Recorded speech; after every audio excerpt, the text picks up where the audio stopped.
서중석의 현대사 이야기, 한국전쟁과 민간인 집단 학살, 도피한 이승만, 죽어간 국민들.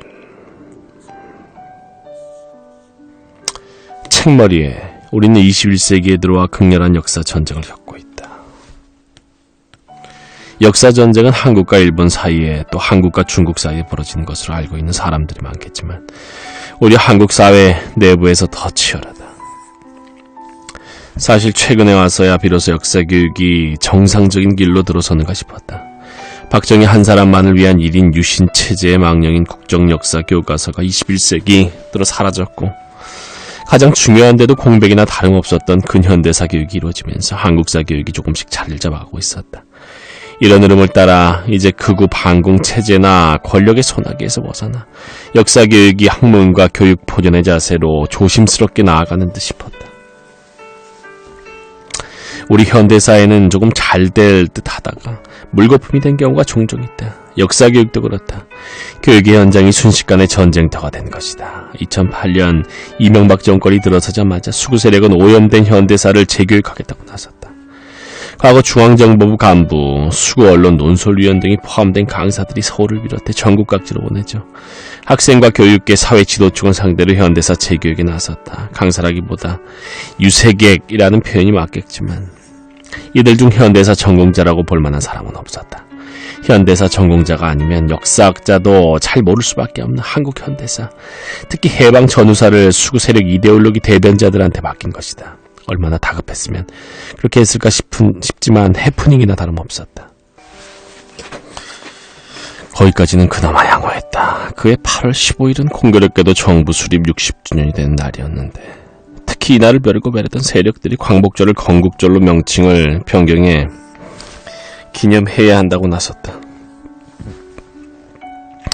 일부는 뭐가 뭔지 모르고 가담했겠지만 그것은 역사교육의 목표, 국가기강이나 민족정기를 한순간 뒤집어 엎었고 혼란에 빠뜨릴 수 있는 위험천만한 행동이었다. 친일파를 건국 공로자로 만들 수 있는 건국절 행사장에는 참석하지 않겠다고 독립운동단체가 단호히 선언하고 독립운동가들이 자신들이 받은 서운을 반납하겠다고 강경히 주장해서 간신히 광복절 기념식을 치를 수 있었다. 가을이 되자 일선 역사 교사들에게 날벼락이 떨어졌다. 지금 쓰는 교과서를 바꾸라고 난리를 친 것이다. 모든 권력을 총동원해서 압력을 가해왔다. 그 전쟁터 한가운데에서 서서 교사들은 어떤 사념에 잠겼을까? 역사교사로서 올바르게 산다는 것이 무엇이라고 생각했을까? 그렇지 않으면 기구한 우리 현대사를 되돌아보았을까? 그로부터 5년 후 박근혜 정권이 등장하자 또다시 역사전쟁이 벌어졌다. 이번엔 역사 교과서를 둘러싼 전쟁이었다. 2004년에서 5년부터 구체적인 본색을 드러내고 조직적으로 활동하며 수구 세력 내에서 역사 문제에 대해 강력한 발언권을 확보해온 뉴라이트 계열이 역사 교과서를 만든 것이다. 뉴라이트 계열 역사 교과서는 어김없이 참패했다. 일본 극우들이 2001년에 만든 후쇼시아 교과서보다 더한 참패였다. 일제 침략, 친일파와 독재를 옹호했다고 교과서를 맹렬히 비판하던 쪽도 전혀 상상치 못한 결과였다. 그 교과서가 등장하기 몇 달 전부터 수구 언론이 여러 차례 크게 보도의 분위기를 띄우고 권력이 여러 방법으로 지원하는 등 나름대로 총력전을 폈으나 수구 세력이 지배하는 학교 재단도 있었기 때문에 어느 정도는 채택될지도 모른다고 크게 우려했는데 결과는 딴판이었다. 왜 역사전쟁에서 이승만을 띄우는가? 박정희의 경제발전 공로는 진보 세력 일부도 인정하기 때문에 이제 이승만만 살면 다 된다고 보기 때문일까? 그렇지 않다. 근현대사 역사에서 너무나 중요한 비결 아닌 비결이 거기에 내장되어 있기 때문이다. 우리에게는 역사의 죄인이 있다. 우리 역사에서 제일 큰 죄인은 누구일까? 우선 친일파, 분단 세력, 독재 협력 세력이 쉽게 떼올 것이다. 이승만을 존경하는 사람들에게는 여러 유형이 있다. 친일파, 분단 세력, 독재 협력 세력이 거의 포함된다. 이들은 이승만을 살리고 나아가 그를 건국의 아버지 국부로 만들어 놓을 수만 있으면 역사의 죄인에서 벗어날 수 있다고 믿는 것 같다. 나아가 이승만이 국부가 되면 권력이나 사회적 지위, 기득권을 계속 움켜쥘 수 있다고 확신하고 있는 것 같다. 역사 전쟁은 수구 세력이 일으키는 불장난이라는 생각이 들 때가 있다. 6, 70년 전 역사를 가지고 지금 아무에게도 득이 되지 않는 소모적인 전쟁을 일으킬 필요가 없기 때문이다. 사실을 왜곡하는 일 없이 개방시대에 맞게 그 시대를 폭넓게 이해하도록 가르치면 되는 것이다. 문제는 친일파, 분단 세력, 독재 협력 세력은 그렇게 생각하지 않는다는 데 있다. 자연인으로서 친일파는 생명이 다했지만 정치적, 사회적 친일파는 여전히 강성하다. 그건 자꾸 문제를 일으킨다. 어두운 과거를 떨치고 새 출발을 할 때 보수주의가 자리를 잡을 수 있는데 비판자들을 마구잡이로 종북으로 몰아세우고 대통령 선거에서 NNL로 황당무계한 공격을 하는 데서 알 수 있듯이 그들은 과거를 떨치지 못하고 독재 권력이 행했던 과거의 수법에 의존하고 있다. 이렇듯 수구 세력이 정책 생명을 연장하려고 하기 때문에 역사전쟁이 지겹게도 반복되고 있는 것이다. 우리에게는 역사의 힘이 있다. 항일 독립운동과 반독재 민주화운동이 줄기차게 계속된 것도 우리 재헌헌법에 자유평등의 독립운동 정신이 담겨있는 것도 역사의 힘이다. 우리 국민이 친일파, 분단, 독재를 있어서는 안 되는 잘못된 것으로 보는 것도 역사의 힘이다. 막강한 힘의 지원을 받은 역사 교과서가 참패한 것도 그렇다. 2014년에 국무총리 후보가 역사의식 때문에 순식간에 추락한 것도 역사의 힘이 아니고서는 설명하기 어렵다. 그런데도 해방 광복 70주년이 되는 2015년에 들어서자마자 역사 교과서를 국정화하겠다는 소리가 들리고 쓰고 올려는 과거처럼 이승만 위임 만들기에 노력하고 있다. 진보 세력은 역사의 죄인 혐의에서 자유로울까? 현대사 진실 찾기, 역사 바로 세우기를 방기한 것은 어떻게 설명할 수 있을까? 1980년대 운동권은 극우 반공 세력의 역사관을 산산조각 냈다고 생각하기도 했지만 그것은 자만이었다. 현대사 진실 찾기를 방기할 때 그것은 또 하나의 이데올로그이자 도구마로 경직될 수 있었다. 진보 세력은 수구 세력이 뉴라이트의 도움을 받아 근현대사 쟁점의 나름대로 논리를 세워놨는데도 더 이상 자신을 채찍질하지 않았다. 1980년대에 그렇게 현대사에 열을 올리던 사람들 가운데 몇이나 해방과 광복절과 건국절의 차이를 설명할 수 있을까? 그들은 단적운동에 대해서 어느 정도 지식을 가지고 있을까? 이승만이 대한민국을 건국한 국부가 아니고 재헌국회에서 표결에 의해 선출된 초대 대통령에 지나지 않는다는 것은 또 얼마나 알고 있을까? 한마디로 이승만 건국론이 잘못된 주장이라는 것을 일반 사람들에게 구체적인 사실을 들어 조리 있게 설명해 줄 수 있을까? 현대사의 이런저런 문제를 가지고 생각이 다른 사람들과 논전을 벌일 경우 상대방을 얼마나 설득할 수 있을까? 난 역사 전쟁이 싫다. 특히 요즘은 이제 제발 그만두었으면 싶은 마음이 간절하다. 내가 현대사에 관심을 가진 것이 1960년대 중반부터이니 반세기라는 긴 세월 동안 극우 세력의 억지적이나 견강 부회에 맞닥뜨리며 살아온 셈이다. 하지만 어떡하겠나. 숙명이려니 하고 받아들이지 않을 수 없다. 2013년 6월 제자와 지인들 앞에서 퇴임사를 하면서 이런 이야기를 전했고 젊은이들이 발부나 현대사를 공부해 줄 것을 거듭 당부했다. 그리고 나서 얼마 후 프레시안 김덕령 기자에게서 현대사 주제들을 여러 차례에 걸쳐 인터뷰하고 싶다는 요청을 받아왔다. 그다지 부담이 없을 것 같아 응했다. 한국전쟁부터 시작했다. 2015년 3월 봄날 서중서. 한국전쟁 어디서부터 잘못 끼어졌나? 한국전쟁 첫 번째 마당. 김덕년. 여론조사를 보면 현대사 최대 사건으로 한국전쟁을 꼽는 경우가 많다. 서중석. 한 여론조사를 보니까 40대 이상이 그와 같이 응답한 것으로 나온다. 30대 이하는 그다지 큰 관심을 보이지 않았다. 내 개인적으로는 해방을 한국 현대사 최대 사건으로 보고 있다. 분단, 한국전쟁과 4월 혁명, 6월 항쟁을 두 번째로 생각하고 있다. 내 견해와는 다르게 기성세대는 한국전쟁을 최대 사건으로 꼽는 사람이 맞는 것 같다. 한국전쟁은 임진왜란, 병자호란 이후 한반도에 최대 피해를 발생시켰다. 이뿐만 아니라 민간인 집단 학살은 한국 역사상 최대 규모가 아닐까 한다.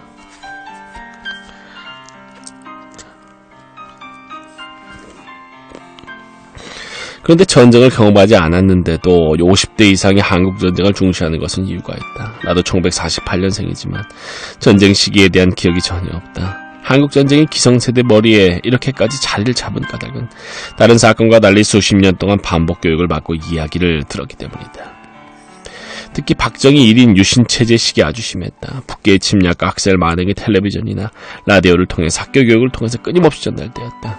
북한 주민들 중에도 한국전쟁을 현대사 최대 사건으로 생각하고 있는 사람들이 많을 것이다.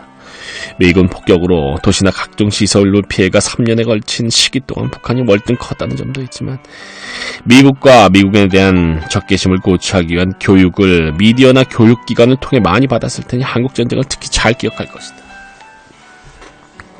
한국전쟁은 남과 북의 주민 모두에게 반세기 넘게 이데올로기 교육의 최대 현장이었다. 한국전쟁이 반세기 넘게 이데올로기 전쟁터가 된 것은 남과 북이 각각의 체제를 정당화하는 데 활용하기 위한 점도 있었지만 독재를 합리화하는 데 이용했던 면도 강하다. 한국전쟁과 6.25 전쟁, 눈에 보이지 않는 또 하나의 이데올로기 전쟁터. 1950년 6월 25일에 발발한 전쟁은 여러 이름으로 불린다. 한국과 일본 등에서 나온 책들의 제목만 봐도 한국전쟁, 6.25 전쟁, 조선전쟁 등 여러 가지로 돼 있다. 1950년대에는 정부에서 낸 책에도 6.25 동란, 6.25 전란이라고도 쓰여 있었다. 그러다가 1960년대 언제부터인가 1990년대까지 국방부에서 나온 책에는 대부분 한국전쟁으로, 문교부, 교육부에서 낸 책에서는 6.25 전쟁으로 돼 있다. 오늘날 정부 간행물은 거의 다 6.25 전쟁으로 돼 있지 않나 싶다. 일본에서는 1980년대까지는 조선전쟁이 훨씬 많았었는데 그 이후 한국전쟁이라는 제목이 붙은 책도 많이 나왔다. 조선전쟁이고 한국전쟁이건 다 코리안 워와 같은 의미로 붙은 제목이다. 책 제목에 따라 이 전쟁을 바라보는 시각이나 담고 있는 의미가 다르다는 생각이 든다. 차이가 많다고 봐야 한다. 6.25 전쟁은 6월 25일 전쟁이 일어난 것을 대단히 중시한다. 그 반면 브루스 커밍스 같은 사람은 1950년 6월 25일 이전 38선 부근에서 내전 상태라고 할 만한 크고 작은 전투가 계속 있었고 한국 전쟁은 그것이 확대된 것으로 본다. 그렇기 때문에 6월 25일은 큰 의미가 없다고 주장한다. 6.25 전쟁이란 용어는 이승만, 박정희 반공 정부에서 북한에 대해 적개심을 고취하는 데 대단히 유용했다.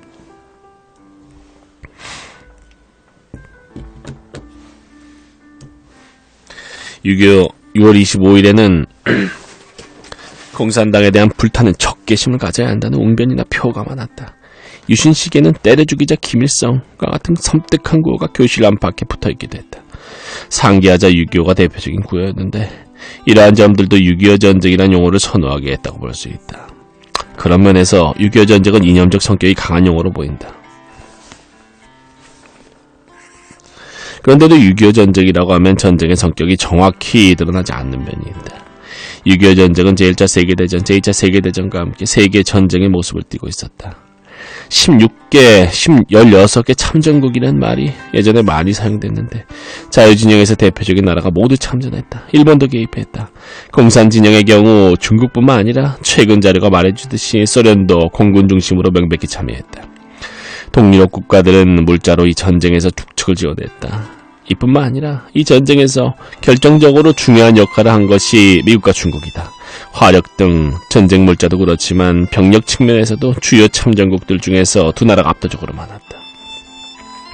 작전권도 두 나라를 대표하는 사령관이 가지고 있었다. 하지만 6.25 전쟁이란 말 속에서는 남북이 중심이 되고 있고 세계 여러 나라와 미국, 중국이 전쟁에서 한 역할이 부각되지 않았다.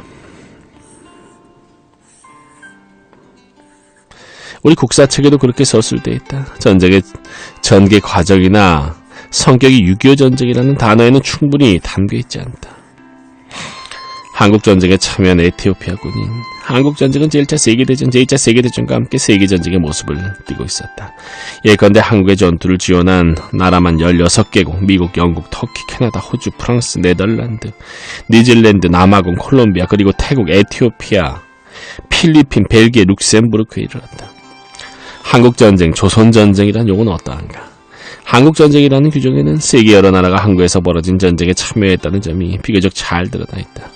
또한 두 차례에 걸친 세계대전과 달리 세계 여러 나라가 참전했는데도 전쟁은 한반도에서만 주로 진행돼 다른 나라에 있던 사람들은 전쟁의 피해를 보지 않고 한반도 주민 전체만 극심한 피해를 봤다는 특징도 잘 드러나 있다. 그러나 이 용어가 뭔가 이질적인 느낌을 주는 것은 사실이다. 어떤 용어가 좋다고 보는가? 한반도의 평화를 정착시키고 남북 협력을 열려면 무엇보다도 냉전적 사고나 이데올로기를 말끔히 씻어내야 한다. 따라서 6.25 전쟁이라는 단어에서 냉전 냄새가 물씬 나는 한 사용하는 것을 삼가는 것이 좋겠으나 한국 전쟁이라는 용어도 미흡한 점이 있긴 하다. 그렇기 때문에 더 적절한 용어를 찾아 합의를 보기 전에는 한국 전쟁이라는 용어를 사용하면서 6.25 전쟁도 병용하는 것이 좋겠다. 내전인가 국제전인가?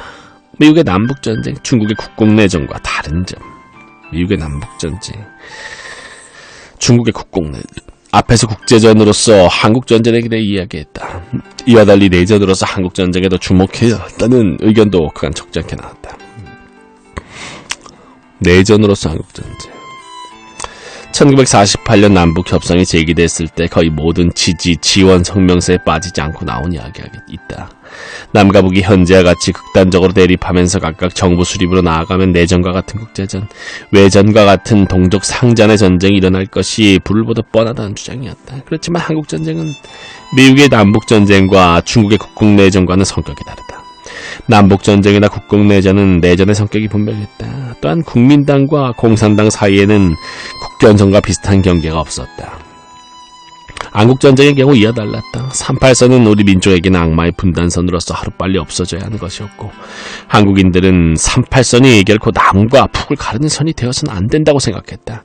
그렇지만 미국이나 소련 유엔이 볼 때 38선은 국경선에 준하는 경계였다고 볼 수 있다. 따라서 38선을 넘으면 침략으로 규정될 수 있었다. 그리고 38선 자체가 우리로서는 대단히 기분 나쁘지만 38선이 그어질 때부터 거기에는 국제적인 관계가 응축돼 있었다는 점에서도 단순히 내전으로 끝날 수는 없었다. 북괴의 침략이라는 말을 쓰지 않으면 예전에는 잡혀가거나 좌경, 용공 세력으로 매도당했다. 그런데 이승만 정권이 내세운 북진 통일론 역시 실행될 경우 침략이라는 점은 같았던 것 아닌가. 이승만 대통령은 1949년 2월 장미연 주미대사와 자신의 정치고문 로버트 올리버에게 보낸 글에서 허용하면 당장 넘어가서 파괴 분자를 벌하겠다고 피력하고 미국 친구와 상관없이 우리 자신의 계획을 가지고 나아갈 결심이라고 밝혔다. 그리고 2월 18일에 평안남북도, 함경남북도, 황해도 등의 5도 지사를 임명했다. 이승만의 단정운동은 소련과 북한에 대해 적대적이어서 전쟁을 치르지 않으면 통일을 할 수 없는 구조였다.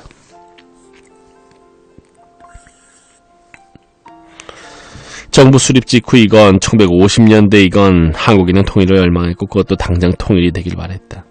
이러한 상황에서 이승만 대통령이 내놓을 수 있는 통일 방법은 북진 통일 외에는 없었다. 1949년 7월에 들어서면서 신성모 국방부 장관이 대통령의 명령을 기다리고 있으며 하루 안에 평양 원산을 점령할 수 있다고 호언장담했다. 이 대통령은 그해 9월부터 11월 사이에 여러 차례 북진 통일을 주장했다. 또 이승만 대통령은 1953년 휴전협정 체결을 앞두고 대대적으로 북진 통일운동을 펼쳤다. 북진 통일운동은 이승만 정권이 붕괴할 때까지 계속됐다. 어떤 때는 당장 처단할 것처럼 말하기도 했다. 그렇지만 이승만 대통령은 북진이 침략이라고 생각하지 않았던 것 같다. 북한에서는 이 전쟁이 민족 해방전쟁이라는 주장을 편다. 이 전쟁의 책임 문제와 관련해 예전에는 스탈린이 전쟁을 일으켰다는 주장이 많이 나왔다. 전형적인 냉전적 사고로 전통주의 시각이라고도 부른다. 그런데 진보적인 한 외국인 학자는 커가는 중국을 약화시키기 위해 스탈린이 이 전쟁을 일어나도록 했다는 논리를 펴기도 했다. 남한이 북한을 먼저 공격했다는 북침설을 적자는 이들이 믿었던 때도 있었다. 북침설. 러시아, 중국 등 옛 사회주의 국가에서는 냉전 시기에 모두 북침이라고 가르쳤다. 20세기 말까지 이 지역에서는 북침이 강세를 띠고 있었으나 점차 많이 바뀌었다. 그러나 학자 중에는 남침인지 북침인지는 중요하지 않다고 보는 사람들도 있다. 또 북침은 아니지만 미국이 유인했다고 보는 유인설은 아직도 한국전쟁 발발을 설명하는 유력한 가설인 것 같다. 1950년 1월 12일 딘 에치슨 미국 국무부 장관이 한국을 미국 방위선에서 제외한 것을 유인설로 설명한 학자도 있고 에치슨 선언, 커밍스처럼 다른 견해를 가진 학자도 있다. 38선 이북 지역에서 대규모 군사 이동이 있었는데 또 꽤 더글라스 메가더 사령부가 몰랐다는 것은 너무도 이상한 건 아니냐? 왜 전쟁이 곧 일어날 것이라고는 보고를 받고도 묵살했느냐? 전쟁 직전 남한에서 있었던 여러 현상이 이상하지 않느냐는 것이다. 그 시기 미국 고위층에 있다는 발언이나 행동도 뭔가 석연치 않다는 주장도 있다. 전통주의와 다른 방식으로 이 전쟁의 발발 요인을 설명하는 흐름도 있다. 수정주의로 불리는 흐름이다.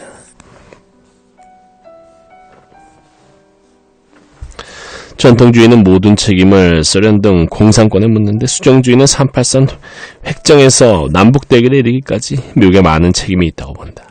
커밍스는 한국전쟁이 일어난 이유를 외부에서 찾아서는 안 된다고 강조했다. 그는 분단 문제를 중시했다. 커밍스는 한국전쟁, 한국 현대사 연구에서 대단한 개척자였지만 이 점에서도 획기적이었다. 대개 외국인 학자들은 한국인의 통일 열망이라는 것을 이해하지 못한다. 한국의 역사도 잘 모르거니와 한국과는 매우 다른 역사를 가졌기 때문이다. 유명한 마르크스주의 경제 사학자 백남원의 말을 빌리지 않더라도 한국은 지기상에서 거의 유일하게 한 지역에서 한 민족이 하나의 국가를 발전시켰고 그것도 고려 이후 계속 중앙집권적으로 발전했다. 이런 역사는 다른 지역에서 찾아내기가 어렵다. 한국인은 1960년대까지 90% 이상이 반드시 통일을, 그것도 하루빨리 해야 한다고 생각했다. 1980년대에도 국민의 압도적 다수가 통일이 돼야 한다고 주장했는데 외국인들은 도무지 이 점을 이해하지 못했다. 이 때문에도 한국 현대사나 한국 전쟁에 대해 깊이 있게 인식하는 것이 쉽지 않았다. 전면전 추진한 김일성, 박헌영, 전면전에 동의하며 중국을 끌어들인 스탈린, 북한은 언제부터 전쟁을 일으키려고 했나? 북한 수상 김일성은 1949년 1월 1일 신년사에서 국토 완전과 조국 통일을 위해 걸기할 것을 호소했다. 이때쯤 북한은 내부적으로 어느 정도 정돈됐을 것이다. 북한이 통일 문제를 전쟁으로 해결하려고 하는 과정은 김영삼 대통령이 1994년 러시아에 갔을 때 러시아 정부에서 건넨 문서에 잘 드러나 있다. 당시 러시아는 원문 그대로 주지 않고 발췌 요약한 문서를 줬는데 커밍스는 이 문서를 읽으다 신뢰하지 않더라.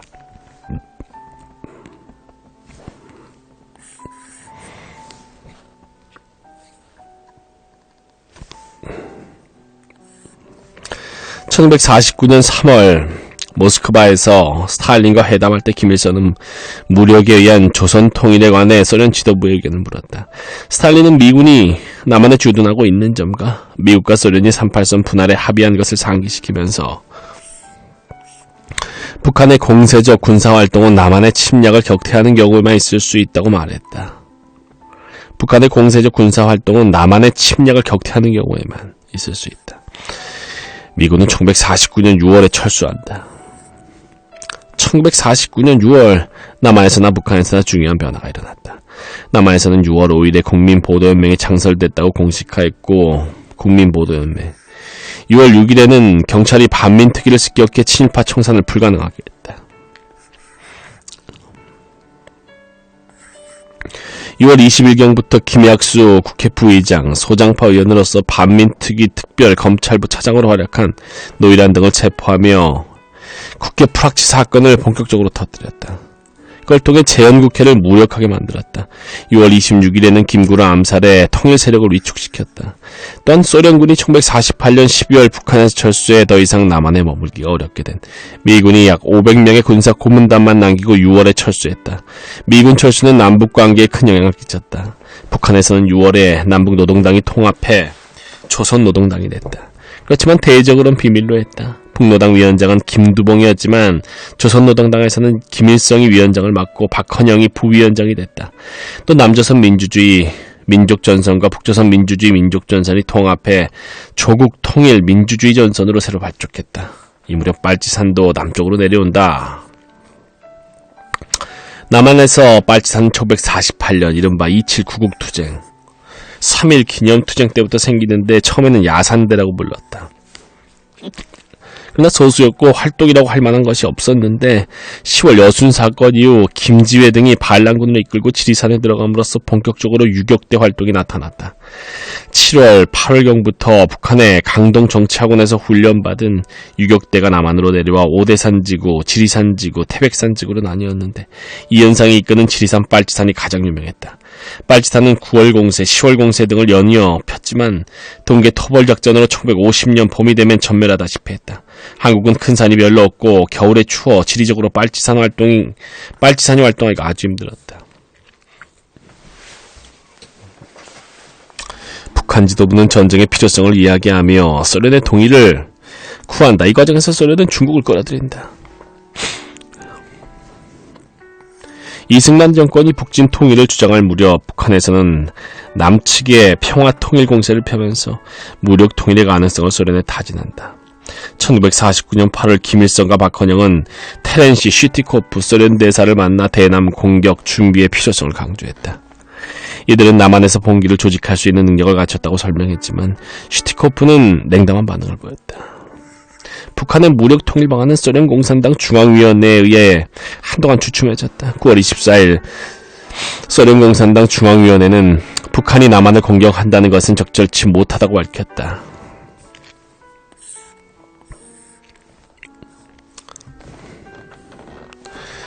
북한이 남한을 공격할 경우 미국이 이 문제를 유엔에 제기해 파병 승인을 받아낼 수 있다는 것이었다. 12월에 모택동이 마오쩌둥이 모스크바를 방문했을 때도 아무런 얘기가 없었다. 1950년에 들어서면서 북한은 다급해진 것 같다. 그해 1월 김일성은 스탈린 면담을 요청했다. 그리고 3월 말 김일성과 박헌영은 모스크바에 가서 4월 초에 스탈린을 만났다. 스탈린은 국제 환경이 유리하게 변하고 있다면서 북한의 통일과 업계시에 동의했다. 스탈린은 전쟁에 동의하면서 이 문제의 최종 결정은 중국과 북한에 의해 공동으로 이루어져야 한다고 강조했다. 공동이란 말에 각별히 신경을 써야 한다. 중국의 동의 없이 전쟁을 일으켜서는 안 된다는 의미도 있지만 그보다 중요한 것이 있다. 무엇인가? 스탈린이 도대체 왜 중국의 동의를 그렇게 중요시했겠는가? 동의는 단순히 동의에 끝나는 것이 아니었다. 이것은 만일 북한이 위기에 몰렸을 때 중국이 파병을 해야 한다는 뜻으로 해석될 수 있다. 스탈린은 무서운 사람이다. 자신은 빠지고 소련은 빠지고 중국을 이 전쟁에 묶어놓으려고 한 것 아니겠나. 그것이 무엇을 의미할까? 중국은 어떤 방식으로 동의했나? 이 부분은 중국 문서로도 공개됐다. 6월경 전쟁을 일으킬 계획으로 세운 김일성, 박헌영은 5월 13일 베이징에 가서 바로 모택동을 만났다. 모택동은 듣자마자 스탈린 본인의 설명을 듣고 싶다고 소련에 요구했다. 스탈린은 이때 필리포프라는 가명을 썼다. 필리포프는 특별 전문으로 자신은 통일에 착수하자는 조선 사람들의 제의에 동의하나 중국 동지들이 동의하지 않는 경우에는 단지 검토할 때까지 연기해야 한다고 밝혔다. 5월 15일 모스크바에서 메시지를 받은 모택동은 김일성과 박헌영에게 미국이 일본군을 파병할 가능성에 대해 물었다. 일본은 가능성은 있지만 그것이 상황을 결정적으로 변화시키지 않을 것이라고 답변했다. 모택동은 동의했고 다음날 김일성과 박헌영은 평양으로 돌아갔다. 소련에서 T-34 탱크 등 무기가 잇따라 북한에 들어왔다. 북한의 참모장이 소련의 알렉산드르 바실리에프 장군과 함께 공격 계획을 짰다. 미국의 신속한 참전. 북한 지도부는 왜 오판했나? 왜 6월 25일에 전쟁을 시작했나? 북한은 6월 하순에야 전쟁 준비를 마친 것 같다. 무엇보다도 남한에서 북한의 전쟁 준비에 관한 정보가 입수될 수 있다고 보았다. 날씨도 작용했다. 7월에는 장마로 접어드니 전쟁을 하는데 어려움을 겪었을 것 같다. 그리고 다 알다시피 25일은 일요일 아니었나. 왜 1950년에 북한이 다급해졌나. 중국의 영향이 컸던 것 같다. 인민해방군은 1949년 1월 말 북경에 들어왔다. 4월에는 양지강을 도하해 남경, 난직을 점령했다. 그리고 10월 1일 천안문에서 중앙인민공화국을 선포했다. 김일성은 만주에서 중국 공산당 빨치산 무대에 있었다. 북한 지도층은 누건 중국의 국공내전에 대해 대단히 예민한 반응을 보였다. 그런데 중국 대륙이 공산당에 의해 통일됐으니 이것이 얼마나 북한 지도층의 가슴을 뛰게 했겠는가. 그뿐만이 아니다. 인민해방군에서 장제스 국부군과 싸우던 방호산 휘하의 제166사단과 김창덕 휘하의 제164사단이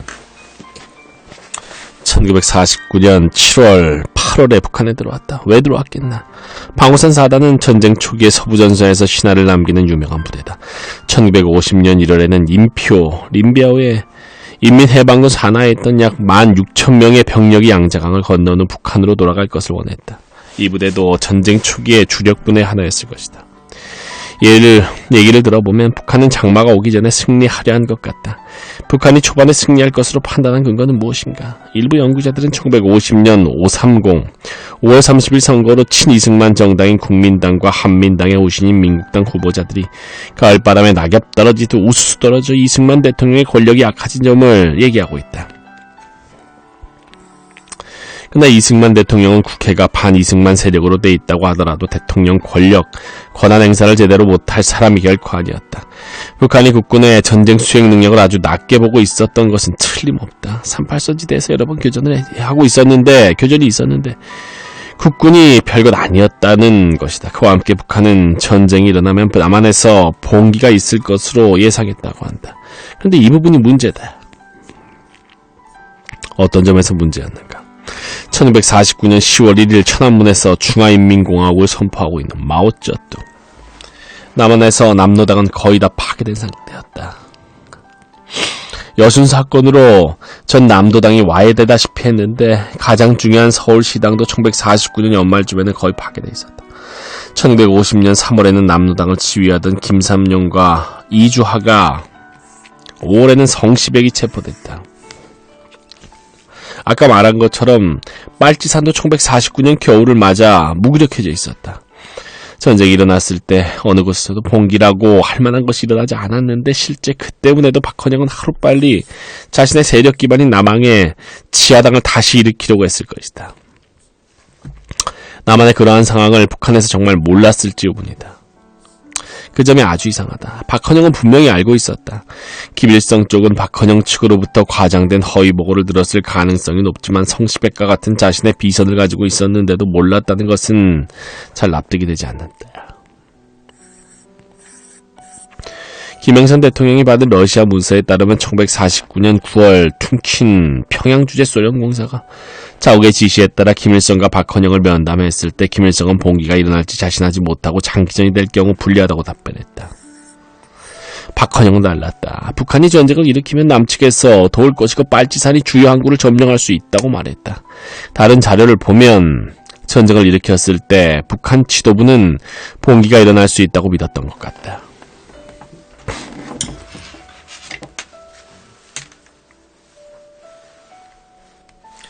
난 이렇게 본다. 분위기가 고조돼 흥분이 됐을 때는 냉정하게 판단하기 어렵다.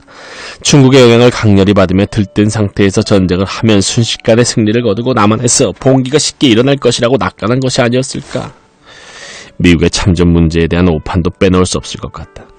그야말로 결정적으로 잘못 판단한 것은 미국이 그렇게 빨리 그렇게 대규모로 참전할 것이라는 점을 전혀 예상치 못했다는 것이다. 5월 15일 김일성과 박헌영이 모택동을 만났을 때 모택동이 미국의 직접적인 참전 가능성을 경계해야 한다고 말하자 김일성은 그럴 가능성이 거의 없다고 답변한 것으로 주은래, 저워라인은 기억한다. 미국의 직접적 참전 가능성이 없다. 왜 그랬을까? 왜 그런 엄청난 오판을 저질렀나? 사실은 스탈린도 미국이 어떠한 반응을 보일지 잘 몰랐던 것 같다. 미국은 멀로주의라고 해서 아메리카 문제에는 직접적인 반응을 보였지만 다른 지역의 군대를 보내는 문제에는 신중히 대응했다. 제1차 세계대전의 경우 막판에 참전했고 제2차 세계대전에도 유럽전쟁에 바로 참전하지 않았다.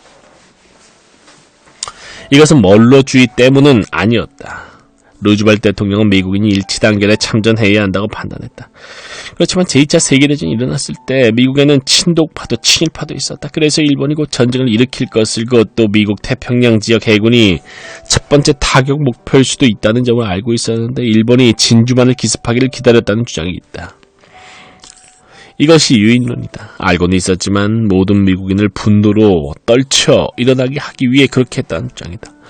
북한 지도부가 잘못 판단한 제일 큰 이유는 미국이 중국의 국공내전에 직접적으로 참전하지 않았기 때문일 것이다. 미국이 중국의 국공내전에 직접적으로 참전하지 않았기 때문에 6.25 전쟁에도 참여하지 않을 것이다. 이렇게 봤구만. 미국은 무기 등 엄청나게 많은 물자를 중국의 항공기 등으로 보냈지만 지상군을 보내지 않았다. 내전이었기 때문이고 장개성과 국부군에 대한 미국의 여론이 나빴던 것도 한 요인이었을 것이다. 그래서 오판했던 거야. 김일성하고 박헌영은 미국이 참전하지 않는다고 조원라인은 고민했지만 그렇게 판단했던 거지. 왜? 국공내전에도 참여하지 않았다 이거야. 미국이 무기만 줬을 뿐 지상군도 안 보냈고 장개석과 국부군에 대한 미국 여론이 나빴으면 마찬가지로 이승만에 대한 미국 여론도 나쁠 것이기 때문에 미군의 참전을 안 할 것이라고 생각했구나. 김일성과 박헌영이. 미국은 어째서 한국전쟁에는 그렇게 빨리 그토록 많은 군대를 보낸다. 그렇지. 이 질문이 중요하네. 왜 보냈을까? 두 가지 큰 이유를 들 수 있다. 하나는 38선의 성격이다. 38선을 넘은 것을 미국에 대한 공격으로 판단했다. 38선의 응축되는 의미. 둘째는 미국이 중국 대륙을 잃는 것은 보수 반공 세력에게 큰 정신적 심리적 부담을 안겼다.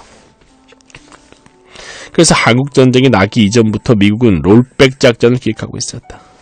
소련은 유엔 안전보장 이사회 상임이사국이다. 스탈린이 이 지위를 적극 활용했다면 미국이 여러 나라를 모아 유엔의 이름으로 참전하기 어려웠을 수도 있다. 이때 소련이 유엔 안전보장 이사회 상임이사국이었구나. 스탈린은 중화인민공화국이 중국을 대표하는 국가이므로 대만을 대신해 안전보장 이사회 상임이사국이 돼야 한다고 주장했다. 주장이 받아들여지지 않자 항의 표시로 1950년 초 유엔 주재 소련 대사를 철수시켰다. 중국을 밀었구나.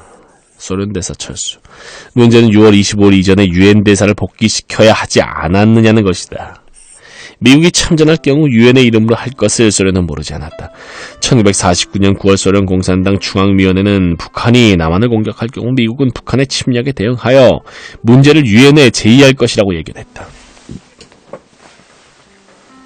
스탈린은 한국전쟁과 소련은 아무런 관련이 없다고 잡아떼기 위해서 그랬겠지만 나는 스탈린에게 미국의 반응을 시험하려는 의도가 있었다고 본다. 미국의 반응?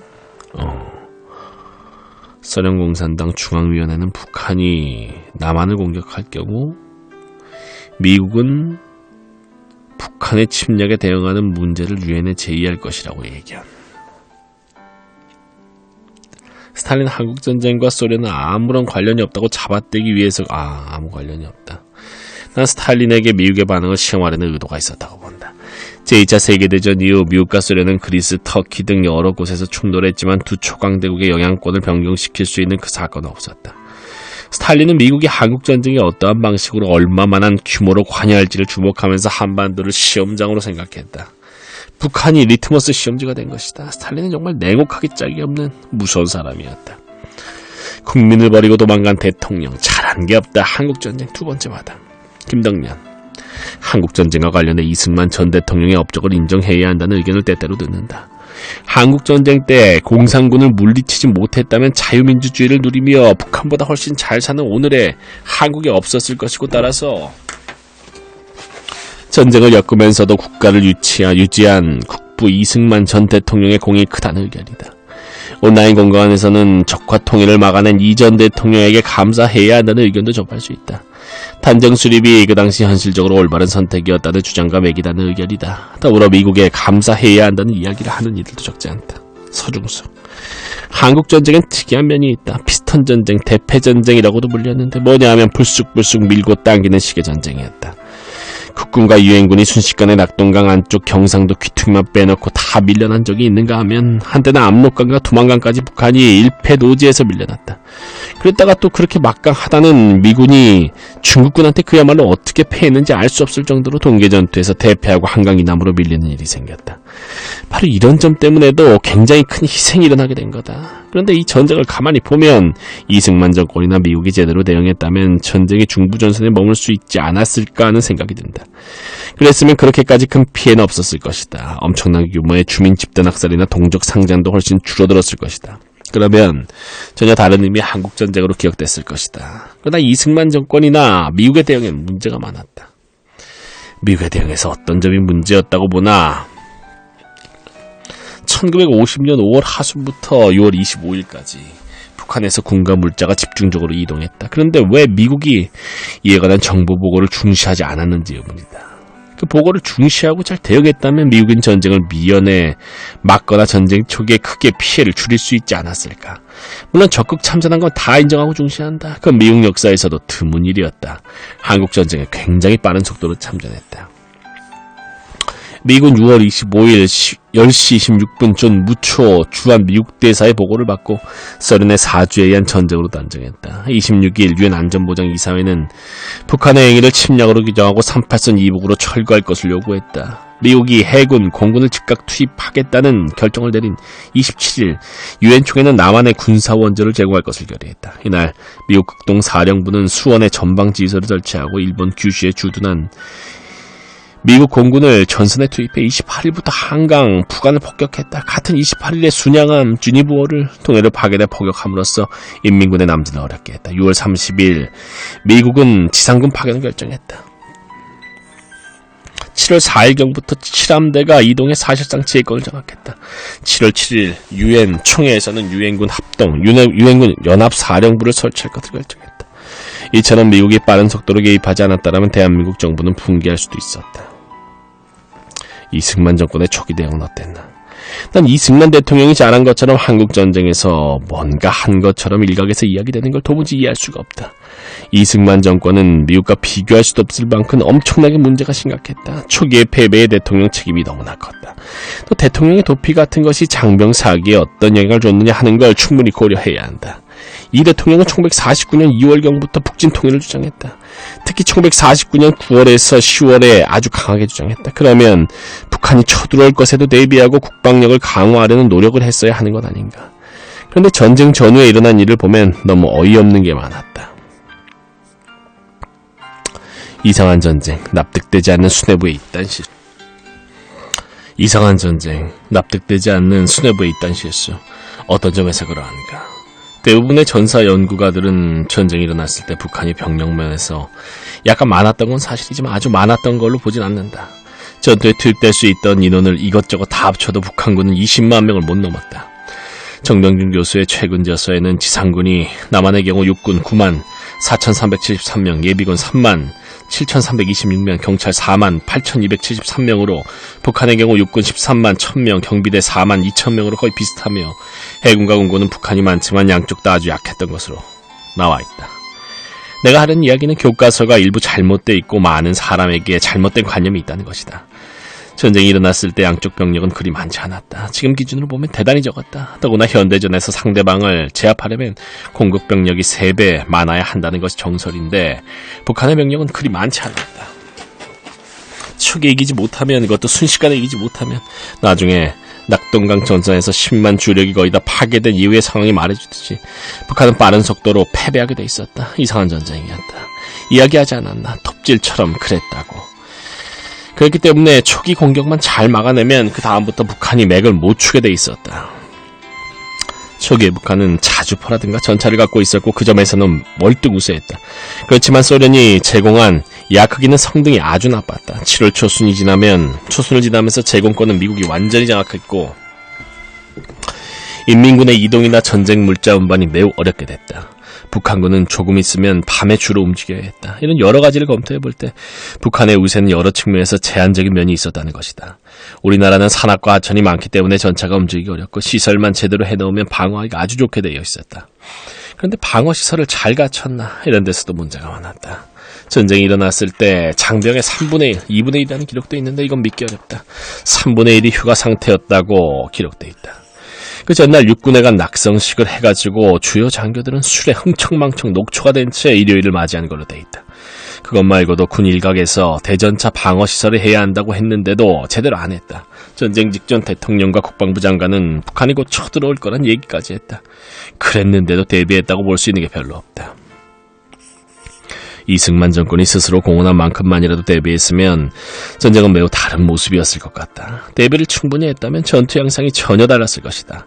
개전 직후 중부지방으로 북한군 2개 사단이 내려왔는데 우리 6사단이 상당히 효율적으로 잘 막았다. 오히려 초반전엔 인민군 1개 연대를 폐주하게 하고 자주포와 전차를 파괴하는 등 승리를 거뒀다. 동부전선에서도 인민군 5사단 및 해군 특전단에 맞서 국군 8사단이 효과적으로 강릉을 방어했다. 그리하여 7월 1일 이전까지는 북한이 중부전선으로 내려오는 걸 저지했다. 이전과 관련해 중대한 지적이 나왔다. 뭐냐 하면 6월 28일 서울을 점령한 북한군이 왜 3일간이나 머물다가 7월 들어 남아있는가 하는 것이다. 왜 7월 들어 3일간이나 머물렀다가. 이 문제가 1990년대 들어 제기됐다. 국군 고급 지휘관이 쓴 저서에도 미군이 본격적으로 들어오기 전이고 국군이 전열을 가다듬을 수 없었던 이 3일간이 지극히 중요한 순간으로 쓰여있다. 그런데 당시 인민군 영관급이었던 사람이 북한은 전쟁을 개시할 때는 제한전을 의도했다고 주장하면서 학계 상당수가 제한전 논쟁에 들어갔다. 일각에서는 북한군이 3일간 머문 것은 도하 장비가 부족했기 때문이라고 주장했으나 국군 육사단이 중부전선에서 승리한 것이 북한군이 서부전선과 중부전선에서 합동작전을 펴는 것을 어렵게 했다는 주장이 설득력 있는 논리로 등장했다. 육사단 때문에 3일간 기다렸을 것이라는 주장이었다. 그러니 서부전선에서도 패배가 당연한 것만은 아니었다. 북한의 군대가 많지 않았기 때문에 전쟁 대비를 어느 정도라도 잘했더라면 그렇게 쉽게 붕괴하다시피 하지는 않았을 것이라는 점을 생각해 볼 수 있다. 그런 노력을 했나? 너무나 문제가 많았다고 당시 지휘관은 물론 많은 군사 전문가가 이구동성으로 이야기하지 않나. 이해하기 어려운 일들이 이 시기에 잇따라 일어났다. 왜 이런 이상한 일들이 일어났나? 장교들을 잇따라 인사 이동시킨 것도 문제지만 특히 사단장 교체는 참으로 이해하기 어렵다. 전쟁이 일어나기 직전에 주요 사단장을 교체했다. 당시 국군의 편제를 보면 전쟁 초기에 사단장의 역할이라는 건 굉장히 중요했다. 사단이 제대로 살아남아 싸우느냐, 전투 한번 제대로 치르지 못하고 뿔뿔이 흩어져 버리냐 하는 상황이 아니었나. 그런데 이 사단장이었던 이영근, 일본군 장교 출신으로 국군 군번이로 이영근 스스로 회고록에서 밝혔듯이 전쟁 직전 정말 이상하게도 사단장을 교체해 신임 사단장들이 자기 사단을 장악하지 못한 상태에서 전쟁을 맞았다. 그것도 전후방 사단장의 대규모 인사교류였다. 전방의 작전 지형에 생소한 후방 사단장들이 전방에 배치된 것이다. 이영근은 6월 10일 갑자기 대전에 사령부를 둔 2사단장으로 전속을 하라는 발령을 받았다. 그리고 나서는 이영근은 6월 25일 오전 10시에 제2사단을 시극히 의정부로 직결하게 하라는 지시를 받았다. 이런 것들 때문에 일부 학자는 남한의 최고 요직을 맡고 있던 사람 중에 간첩이 있었던 것 아니냐는 주장을 하기도 했다. 그렇지 않으면 어떻게 이런 이상한 현상이 같은 시기에 잇따라 일어날 수 있느냐는 거였다. 이승만의 사람들, 낙루 국방부 장관과 북어 사건 총참모장.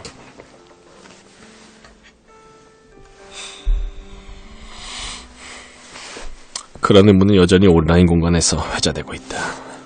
그런 점 못지않게 대통령이 국방부 장관이나 총참모장, 지금의 참모장에 어떤 사람을 썼는가 하는 것이 중요하다. 사람을 제대로 쓰느냐에 따라 국방 차원에서 대비를 잘했는지가 결정되는 걸로 볼 수 있다. 하지만 전혀 그렇지 않았다. 국방부 장관이던 신성모는 군 경력이 전혀 없던 사람이었다. 다만 영국 상선에 선장을 했다. 북진 통일을 한다고 할 때 이 사람은 국회에 나와 5,000톤 배 하나 주면 공산당을 다 치고 바다를 치겠다고 헌정당까지 했다. 또 전쟁이 나면 점심은 평양에서 저녁은 신의주에서 먹을 수 있다고 말한 사람으로 알려져 있다. 이 대통령은 그런 흰소리하는 사람을 국방부 장관에 앉혔다. 그 이전엔 내무부 장관을 맡겼고 1950년에 들어서 국무총리 서리에 앉혔다. 신성모 같은 사람이 요직을 맡을 수 있었던 건 낙루 장관이었기 때문이다. 이 대통령, 이 노인네가 하문을 하면 그 당시엔 하문이라고 했는데 신성모는 눈물을 쭈르륵 흘렸다. 이승만 정권 때는 이런 낙루 장관, 지당 장관이 많았다. 대통령이 방귀를 끼니까 장관이 작가 시원하겠습니다 라고 아첨했다는 이야기도 널리 전해오지 않나. 하여튼 이 대통령은 군에 대해서는 아무런 능력도 없는 낙루 장관을 국방부 장관을 2년 넘게 앉혀놓았다. 전쟁이 일어난 후에도 상당 기간 동안 신성모를 두둔하고 해임하지 않았다. 1951년 들어 거창 민간인 학살 사건, 국민 방긴 사건이 논란이 되면서 이시영 부통령이 사임하고 국회에서도 세게 나오고 그러니까 대통령은 할 수 없이 신성모를 해임시켰다. 그러고 나서 또 요직인 일본 주재 대표를 시켰다. 요즘 인사 문제가 자주 거론되는데 이승만식 회전문 인사였다. 총참모장 최병덕도 마찬가지였다. 군번 2번으로 이영근과 사이가 나빴던 최병덕은 이영근처럼 일본군 장교 출신인데 일제 때 병기 담당 장교로 있었고 야전군을 맡아본 적이 없다. 후방 일을 해서 작전 자체를 잘 모르는 사람이다. 최병덕도 신성모 못지않게 이승만 개인에 대한 충성파였다. 국회 프락치 사건에서 중요한 역할을 하기도 하고 김과 암살 사건에도 연루돼 있다고 많은 사람이 쓰고 있는 인물이다. 최병덕은 1949년에 총참모장이 됐다가 몇 달 후 북어 사건으로 해임됐다. 당시 38선에선 남북 간 문물 교환이 많았다. 거기서 나온 돈을 장교들이 얻어쓰기도 하고 군에서 필요한 비용으로 쓴 모양이다. 이 과정에서 부고 사건이 터졌는데 사단장이던 김석원이 최병동 총참모장이 북한과 물물거래를 하는데 관여한 것 아니냐고 맹렬히 공격하고 대통령에게 항의했다. 그래서 할 수 없이 대통령은 최병덕과 김석원 두 사람 다 물러나게 했다. 1949년 10월 최병덕은 그렇게 해임되고 예편됐다. 그런데 두 달 후 대통령이 최병덕을 현역으로 복귀시켰다. 그러고는 하필이면 전쟁 나기 두 달 전인 1950년 4월에 다시 총참모장을 시켰다. 그러다 전쟁이 터졌는데 최병덕은 작전을 제대로 펼친 게 없다. 먼저 몰래 달아나고 또 달아나며 국민에겐 거짓말 방송. 인사가 만사라는 말이 떠오른다. 전쟁이 터진 다음 이승만 대통령은 어떤 행동을 취했나? 대통령은 또 어땠나? 전쟁이 났을 때 이 양반은 그야말로 완연히 노인네 모습이더라. 물론 이분도 전쟁을 이끈 경험이 있을 수가 없다. 국가의 중요한 장자리도 1945년 이전에 맡을 수가 없지 않았나. 행정 경험, 전쟁 경험 같은 게 없거나 아주 약할 수밖에 없는 점은 이해가 간다. 그래도 대통령이란 건 굉장히 소중한 자리다. 전쟁이 발발했으면 즉각 비상국무회의를 소집해서 대책을 세웠어야 하는 거다. 전쟁 수행을 위해 풀어야 할 문제가 아주 많고 국민들에게 해야 할 조치가 있는 것 아닌가. 그런데 6.25 일요일 당일엔 국무회의 같은 같지도 않은 국무회의, 간담회라고 불렸는데 그걸 열었을 뿐이다. 거기서 서로 잡담 비슷한 걸 한 걸로 돼 있지 대책다운 대책을 논의하거나 세운 게 없다. 대통령은 6대 독자라 그런지 자기 목숨을 굉장히 중요시했던 분 같다. 그날 6월 25일 밤이 되니까 불안해졌는지 피신하겠다고 했다. 무초 주한 미국 대사가 오니까 무초 대사에게 피신했으면 좋겠다는 이야기를 계속했다. 내가 얼마나 중요한 자리에 있는지 아느냐. 내가 없으면 이 나라 큰일 난다는 식의 이야기였다. 무초 대사가 오히려 말렸다. 당신이 피신하면 군은 붕괴된다. 모든 방어 능력을 상실한다. 당신이 지켜야 한다. 우리가 당신을 보호해주겠다고. 다른 사람들도 말렸다. 그래서 그날은 이 노인네가 안 움직였다. 그 다음날은 월요일이니까 제대로 된 국무회의도 열고 대책을 세웠어야 했다. 전황이 어떻다고 알리는 방송이라고 했어야 했다. 프랭클린 루즈벨트 대통령은 1941년 진주만 기습이 나니까 미국 사람들을 단결하게 하는 유명한 연설을 하지 않았나. 마찬가지로 전쟁이 일어났으면 이 대통령도 국가원수로서 국민한테 어떻게 대비해야 한다, 정부는 어떻게 해나가겠다 하는 연설을 바로 했어야 하는 거다. 그런데 아무 말도 하지 않았다. 신성모 장관과 최병덕 총참모장은 계속 우리가 이기고 있다는 헛소리를 했다. 그런 헛소리를 듣고 6월 26일 밤에 열린 심야 국회에서 국회의원들은 수도 사수를 결의했다.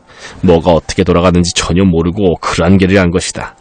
그런데 비슷한 시간에 열린 비상국무회의에서는 상황을 어느 정도 알고 있어서 수원 천도 결정을 내렸다. 이런 상황에서 이 대통령은 6월 27일 새벽 3시경 서울역에 비상열차를 세워놓고 거기 타버렸다. 서울을 떠난다는 이야기를 장관들에게도 군수뇌한테도 국회에도 일치 안 하고 혼자 가버렸다. 주한 미국 대사에게도 얘기하지 않았다. 군수뇌부와 주무장관한테는 마땅히 얘기를 해야 하는 것 아닌가.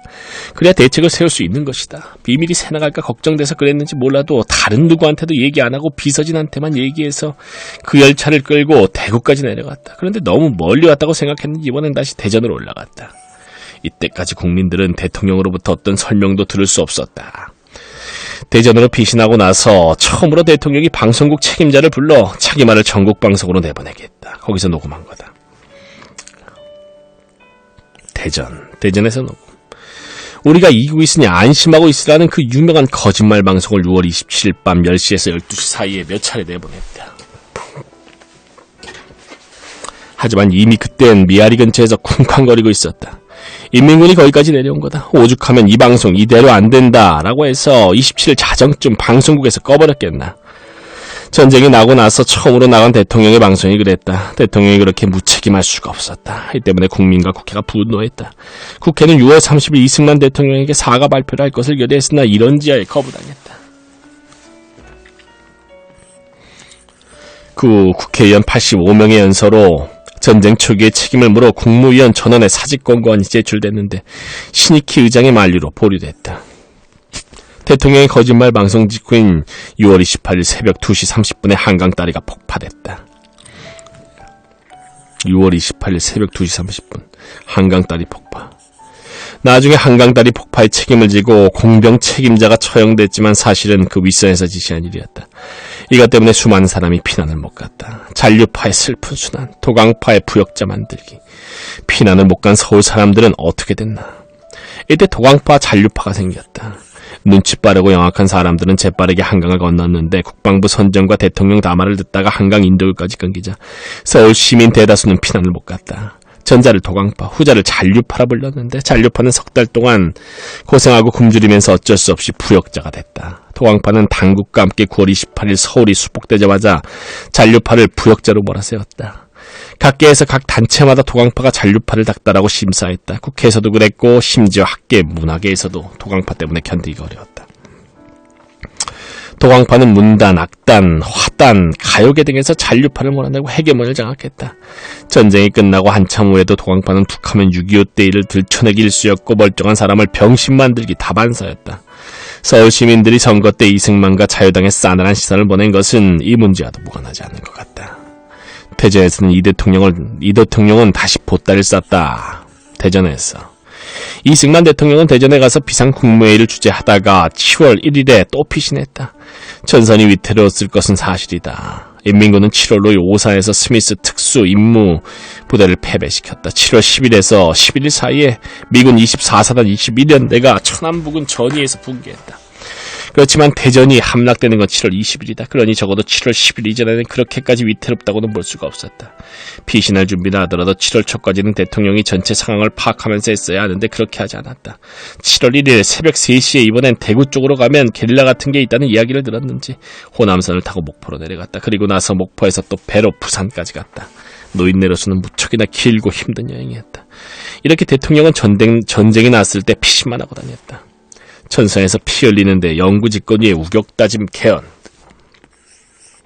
대통령이 그러는 동안 국민들은 커다란 고통을 겪었다. 대통령은 6월 28일에 비상조치령을 내렸다. 긴급명령 제1호인데 굉장한 엄벌주의였다. 2심 3심을 거치지 않고 단심재판으로 증거 없이 처단하고 대부분 사형 등 중형을 부과하도록 했다. 긴급명령인 제1호. 긴급명령 제1호 비상조치령. 이것 때문에 부역자들이 참 많이 죽었다. 그에 더해 6월 말 이후 대개 7월 초부터 국민보도연맹과 요시차린에 대한 전국적인 학살이 자행돼 8월 중순까지 계속됐다. 또 형무소에서도 대량 학살이 자행됐다. 거창, 산청, 함양, 남원, 고창, 한평 같은 지역에서 11사단을 비롯한 국군에 의한 큰 규모의 학살도 일어난다. 이런 것도 최종 책임은 대통령한테 갈 수 있다. 대통령이 어떻게든지 관민을 화합하게 하지 않고 엄격주의, 처벌주의로 간 것이다. 대규모 학살이 일어날 수 있었던 바탕에는 그런 분위기가 있었다. 이 시기 국회는 이승만 정권과 다른 모습을 보였다. 국회는 인권 유린을 막고자 굉장한 노력을 한다. 사형금지법을 통과시키고 대통령의 비상조치에 관한 개정법률을 뒤이어 폐지법률을 통과시켰다. 그때마다 대통령은 거부권을 행사했다.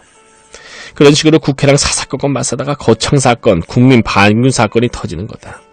전쟁에서 가장 중요한 국면이라고 볼 수 있는 1950년 6월 25일부터 거청 민간인 학살 사건과 국민 방위군 사건을 처리하는 1951년 봄까지 대통령이 적절하게 전쟁을 수행했나? 그렇지 않다. 말도 안 되는 짓을 했다.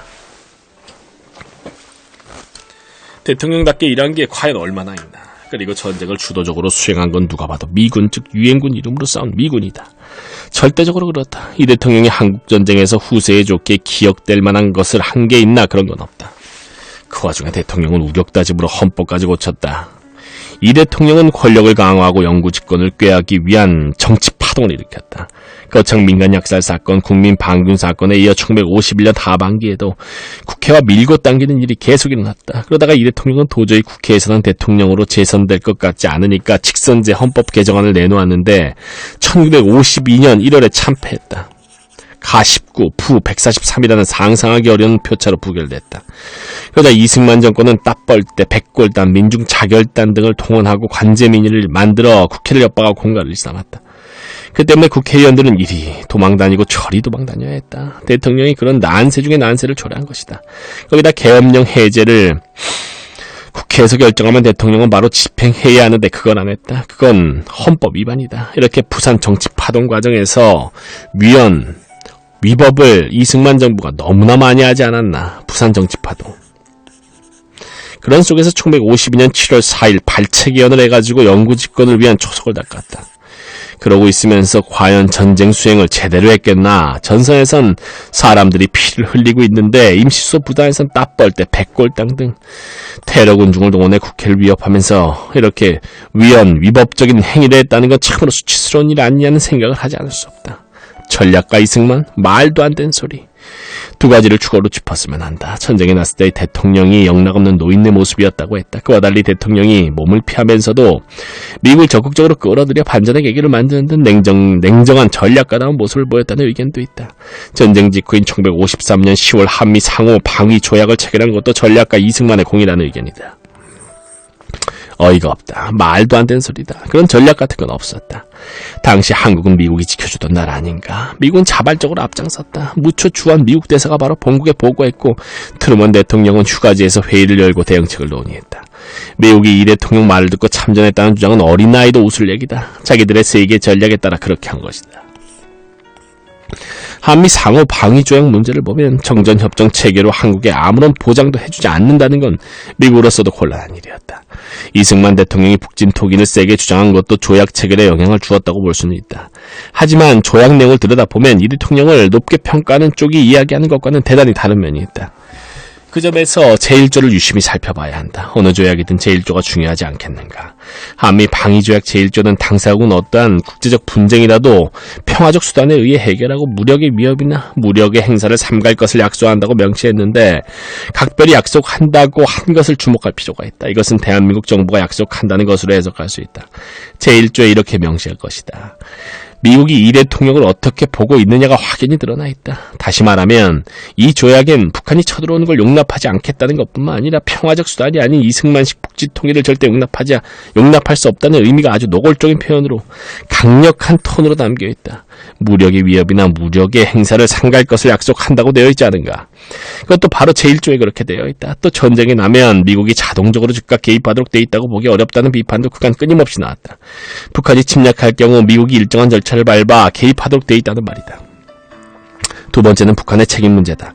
진보학계가 김일성의 책임을 엄중하게 묻기보다는 이승만 정권을 더 강도 높게 비판하는 것 아니냐는 의견도 일부 있다.